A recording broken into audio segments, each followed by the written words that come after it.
guys, it's Jess. I am here today to talk about Cinder by Marisa Myers. First, I want to say how much I absolutely adore this cover.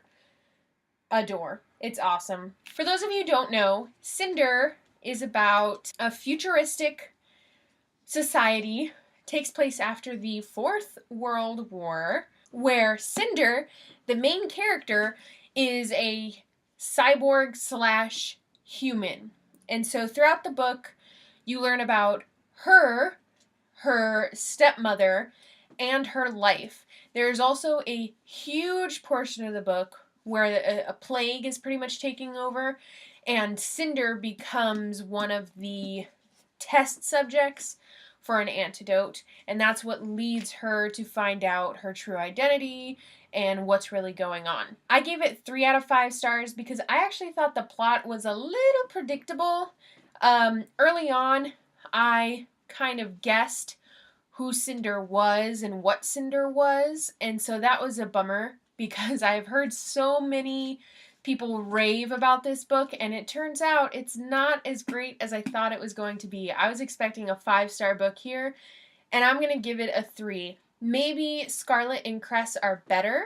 I did enjoy the writing in the book. I thought it was well done. The pacing was good. The dialogue was well written.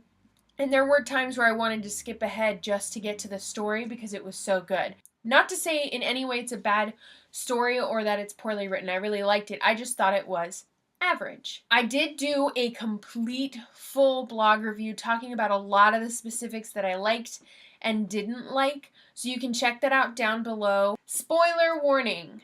I am now going to talk about really specifics about the book. So if you have not read Cinder and you want to read Cinder, turn away, turn off the video, see you later, next video, because I'm going to talk about the actual story. One thing that I thought was super predictable was the moment, not the moment, but a few pages into them mentioning the lost princess pretty much, I figured out it was Cinder. I knew, which is unfortunate because I think that took away a lot of the surprise for me and a lot of the excitement. I really didn't like how Cinder acted with the prince. I thought it was interesting that she kept pushing him away, but then the internal thoughts, it was just a little too swoon for me, too, oh, well, he's everyone's heart's desire. Is it because he's the emperor? Is it because he's pretty?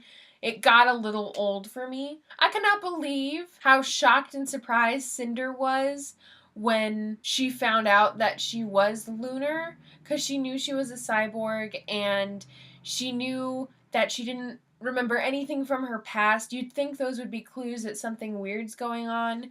In my opinion, it was a little unbelievable or unrealistic how shocked and amazed she was that she was lunar, and how shocked and amazed she was that she was the princess, because she had to have some inkling, because I certainly did. I could not stand her stepmother. She infuriated me. She's a horrible human being, just an awful human being, full of hate, and it made me hate her so much. I hated the stepmother way more than I hated the queen.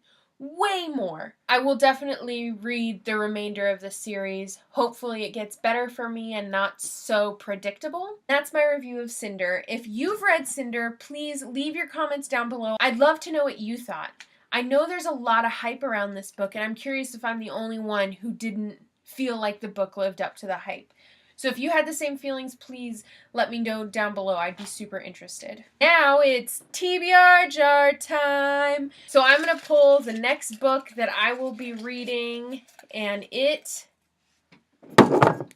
will be Little Bee. This is my copy of Little Bee by Chris Cleave.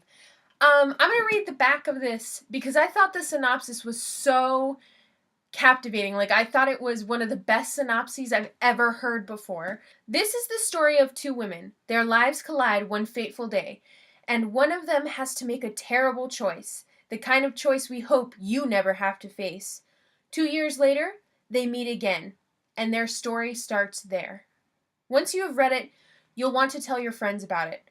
When you do, Please don't tell them what happens. The magic is in how the story unfolds. And I think that is one of the coolest synopses I've ever heard for a book, because they don't really tell you anything. They give you the bare bones, and that's what makes the book so intriguing. I will definitely be doing a review of this, hopefully within the next few days. Hopefully this doesn't take me forever to read. And if you've read Little Bee, let me know if you loved it or hated it down below. And that's all I have for today. So thank you so much for watching. Please like and subscribe, and I will talk to you guys later. Bye!